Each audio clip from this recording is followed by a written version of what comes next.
How to fix ChatGPT network error. ChatGPT network error occurs when there is a lot of traffic or data traffic in ChatGPT. So, solving this is pretty simple. Just simply reduce the number of questions or how long your question is, so your question will be entertained quickly. What do I mean about this?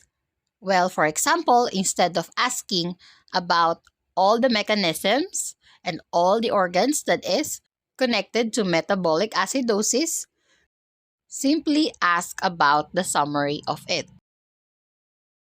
Change it to a simpler question and a shorter one. This will help reduce the data traffic in ChatGPT, and you will be able to get your answer quickly without the network error.